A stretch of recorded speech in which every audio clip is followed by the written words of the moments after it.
Bienaventurados los misericordiosos, porque obtendrán misericordia, dice la quinta bienaventuranza, que expresa las cualidades de Tiperet, el centro que manifiesta las virtudes crísticas.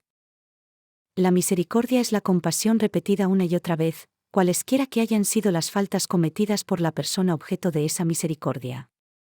Es una virtud típicamente paterna, ya que el padre es el único ser capaz de perdonar, de disculpar una y otra vez a su hijo. En el momento de redactar este texto, los periódicos relatan cómo un estudiante japonés ha dado muerte en París a una muchacha, que luego ha despedazado y metido los pedazos en unas maletas. Nos refieren las crónicas periodísticas todo el horror de ese gesto y nos dicen cómo el padre de ese estudiante, importante hombre de negocios, lo dejó todo en el Japón para acudir al lado de su hijo y visitarlo en la cárcel, donde era despreciado por los propios reclusos. Ese hombre, en la hora difícil que vivía su hijo, solo escuchó la voz de la misericordia y corrió a su lado. Todos lo habían abandonado menos el padre. Es un ejemplo de la misericordia que el discípulo debe ser capaz de expresar, porque es la misericordia del Padre respecto a los hombres, sus hijos. Al contemplar la vida de un hombre, es hacia adelante que debemos verla y no hacia atrás, y la misericordia conlleva la fe en que ese hombre que se ha arrastrado por el barro, ese hombre que ha sido opaco a la luz, oirá un día la voz de la divinidad que lleva dentro y su comportamiento se verá modificado. Por ello debemos creer en él y esperar de él. Muchas veces diría Christ en el curso de su ministerio: los que tengan oídos, oigan, significando con ello que hay una voz en las entrañas de cada hombre que clama la verdad, que recita las reglas divinas. Y cuando los oídos consiguen oír esa voz, se apaga en la naturaleza el eco de las pasiones y los cantos de los sentidos. Debemos comportarnos pues con los demás hombres, como si fuera inminente el despertar de los oídos a esa voz, como si de un momento a otro fueran a escucharla. Y decirnos que si han maniobrado mal, si han causado llantos y destrozos, es porque todavía eran sordos a esa voz interna. La misericordia debe extenderse a nosotros mismos. Nosotros también somos esos que nos equivocamos, que cometemos maldades, deslealtades, atropellos, y también, como los demás, merecemos esta automisericordia. Ya que, si bajo el peso del remordimiento nos consideramos seres despreciables, no conseguiremos más que obrar despreciablemente. El remordimiento puede ser salutífero, si nos permite apreciar en los demás valores que nos habían pasado desapercibidos, ante la evidencia de que no somos modélicos. Pero el remordimiento debe ceder el paso al arrepentimiento y a la misericordia. Si somos misericordiosos para con nosotros mismos y para con los demás, atraeremos hacia nosotros la misericordia de arriba, la del Padre Eterno. Y veremos cómo la cuenta del mal será borrada en nuestra vida, no nos serán reclamados derechos por nuestras perversidades pasadas y la voz que clama venganza en aquellos que hayamos ofendido, será silenciada. Habremos quedado liberados de nuestro karma y nuestros perjudicados recibirán como un bálsamo que restañará sus heridas y les dará un nuevo impulso espiritual. La misericordia, pues, no solo tiene efectos liberadores sobre nosotros mismos, sino también sobre aquellos con los cuales nos encontramos vinculados por nuestras faltas, nuestros errores. Bienaventurados los limpios de corazón, ya que ellos verán a Dios, dice la sexta bienaventuranza, que expresa las cualidades de Netza. En nuestras enseñanzas hemos dicho, al referirnos al sol, regente de nuestro corazón físico, que en él se centraliza la voluntad de nuestro ego ser por su polo positivo y que es el guardián de la conciencia por su polaridad negativa. Al hablar de un corazón limpio, Cristo se refería pues a una voluntad volcada hacia la pureza, dejando de lado la conciencia. Ya que ella es un depósito de todo lo puro que hemos podido acumular en el curso de las vidas y, por tanto, no puede decirse que la conciencia pueda ser purificada. Cuando decimos precisamente que tomamos conciencia de una cosa, queremos significar, en profundidad, que hemos captado lo que hay de verdadero, puro y eterno en aquella cosa. Hemos visto también, al hablar de Netza Venus, que ese centro de vida administra la parte de la voluntad relacionada con los sentidos, es decir, se ocupa de la vista, el oído, el olfato, el gusto y el tacto, y suele ser por este lado que la voluntad se extravía. Los 5 sentidos nos llevan a descubrir un mundo que nos deslumbra y nos identificamos con él, cuando no es más que una parte de un todo, es la parte del placer, del gozo que Dios ha puesto en su obra. Y mejor haríamos diciendo que es el anuncio, la publicidad de un gozo 100 veces superior que hemos de encontrar en el mundo de arriba. Netza, situado en la parte más baja de la columna de la derecha, Es la muestra pálida de esos auténticos goces y alegrías que Cristo vino a anunciar. Pero ello no impide que el hombre los considere supremos y que utilice los 5 sentidos para gozar ampliamente de las bellezas que le penetran por ellos. Sucede así que utilizando los sentidos para dar un relieve cada vez más intenso al mundo de abajo, lo escindimos del de arriba, que desaparece de nuestra conciencia, no se imprime en ella porque no lo captamos, no lo aprisionamos en nuestros registros humanos. Entonces en nuestra conciencia se forma una espesa costra de suciedad, como la que se forma en los cristales si dejamos que en ellos se acumule durante años y años el polvo, acabando por no dejar pasar la luz. Esa costra de impurezas que rodea la conciencia, desaparece al morir, destruida por la fuerza de repulsión activa en las bajas regiones del mundo del deseo y ya no queda en nosotros recuerdo de los falsos valores acumulados. Queda tan solo el sentimiento de que hemos utilizado mal los recursos que nos ha dado el Creador para explorar sus mundos. Cuando esa suciedad desaparece de la conciencia corazón, entonces el discípulo puede contemplar los mundos de arriba y ver a Dios. Esta bienaventuranza expresa pues la necesidad de dirigir los 5 sentidos hacia arriba con la misma avidez con que un día los proyectamos hacia abajo. La reinversión de la vista dará como resultado la clarividencia, y así en los demás sentidos. De esta forma, el discípulo verá, oirá, olerá el perfume de las regiones eternas, podrá gustar y tocar el otro mundo.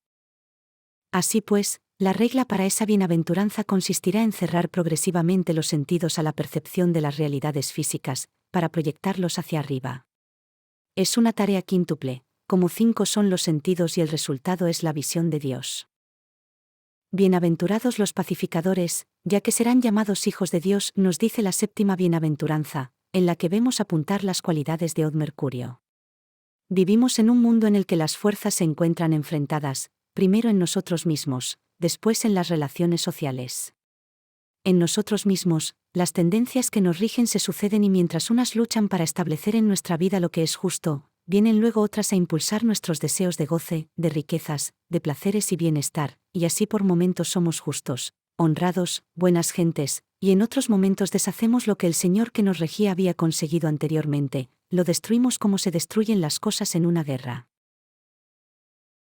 Vivimos en estado de guerra interior, en la que el bien y el mal que hay en nosotros se combaten ferozmente. Para que esa guerra termine, se necesita un pacificador que posea la palabra justa, la palabra creadora, susceptible de ser entendida y aceptada por ambos contendientes. Ese pacificador tiene que surgir, evidentemente, de nuestra naturaleza interna y ser capaz de reconciliar en nosotros las tendencias enfrentadas, de forma que puedan colaborar mutuamente en la edificación de nuestra existencia. Para conseguir esa paz, los señores que rigen nuestros deseos deberán renunciar a ciertos objetivos, pero los señores que representan los objetivos de nuestro ego ser también deberán renunciar, en cierta medida, a sus propósitos, a fin de que en nosotros se allanen los caminos y que los deseos puedan trepar a la montaña de la espiritualidad. Si la exigencia espiritual es fuerte y no transige, y si los deseos también son intensos, cada uno tirará hacia su mundo, y como las raíces de los deseos son más fuertes, acabarán por ganarle la guerra a la espiritualidad. En nuestra entidad humana hay un centro que regula el dinamismo de esas dos fuerzas. Ese centro se conoce cabalísticamente con el nombre de Od, y su manifestación material con el nombre de Mercurio. Allí se encuentra el pacificador y mientras uno de sus ojos mira hacia arriba y contempla las realidades espirituales, otro mira hacia abajo para ver las posibilidades de encaje existentes en el mundo material. Ya sabiendo lo que de arriba puede caber abajo, el pacificador frena las energías procedentes de arriba, al tiempo que trata de abrir cauces más amplios abajo para que, progresivamente, pueda absorber más y más el producto de arriba.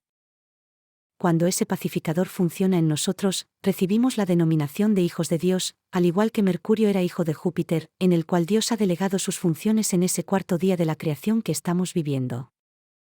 Una vez la pacificación se ha producido en nuestra tierra humana, nos encontramos ya en condiciones de exportar nuestro orden interno a la sociedad y ser los pacificadores del mundo, puesto que los enfrentamientos internos del hombre dan lugar a enfrentamientos externos contra las personas que representan las tendencias con las que lucha el rey que está rigiendo en aquel momento en nuestra psique.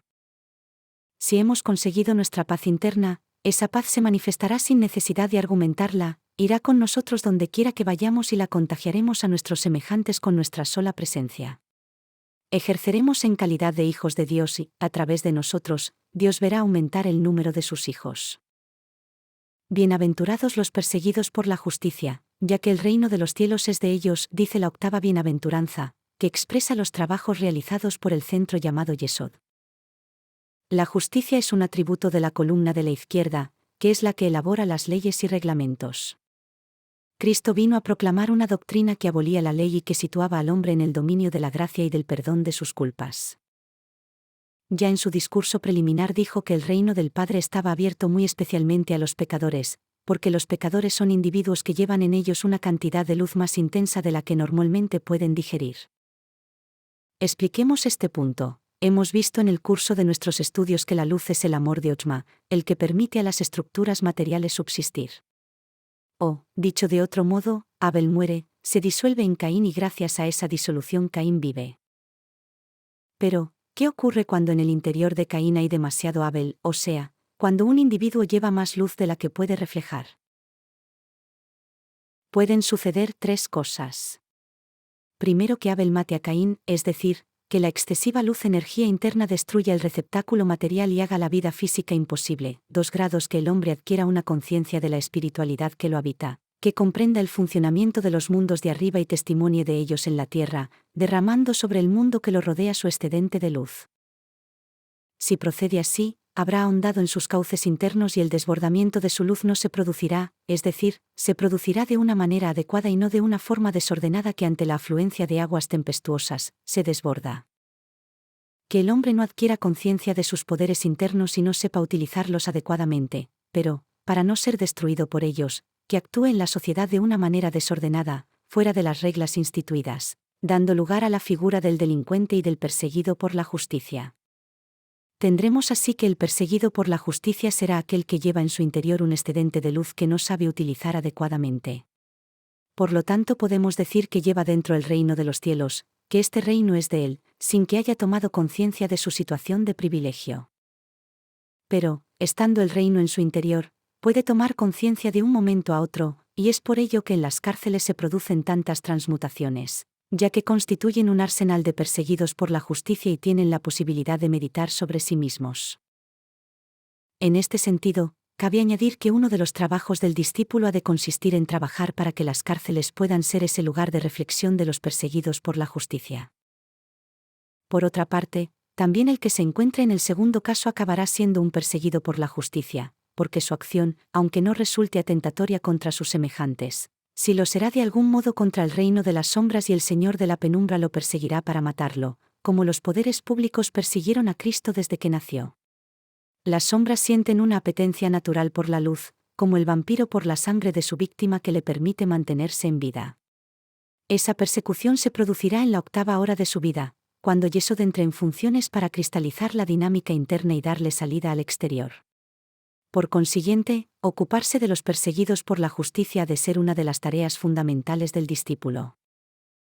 Bienaventurados seréis cuando se os ultraje, cuando se os persiga y se diga falsamente de vosotros toda suerte de mal a causa de mí. Regocijaos y estad en la alegría, porque vuestra recompensa será grande en el cielo, ya que es así que los profetas han sido perseguidos antes de que vosotros lo fuerais. Dice la 9ª y última bienaventuranza, que es el complemento natural y lógica de la anterior, correspondiendo a la proyección de Yesod en Malkut, que representa el mundo material. Esta bienaventuranza invita al discípulo a soportar la adversidad, la injusticia y todos los males inherentes a los centros de vida de la columna de la izquierda. Cuando el discípulo retiene en sí mismo, sin repercutirla, la onda expansiva del mal, se convierte en transmutador de ese mal, o sea, en agente activo del bien, en hijo de Dios y, como tal, recibirá en el cielo esa recompensa que alcanzan todos los que han despertado a la conciencia del amor y que, por consiguiente, pueden actuar en el mundo del deseo como en su propia casa, es decir, poseen las llaves del reino, que les permiten entrar y salir de él, como entramos y salimos de nuestra casa con la llave de la puerta. En esas 9 bienaventuranzas, Cristo traza 9 esquemas básicos de comportamiento, 9 modos de ser. No dice en ningún momento bienaventurados son los que hagan esto o aquello, los que participan en un culto o los que siguen los preceptos de la ley, sino aquellos cuya naturaleza es así. No es por hacer esto o aquello que se entra en el reino del Padre, sino por ser de las 9 maneras que acabamos de definir.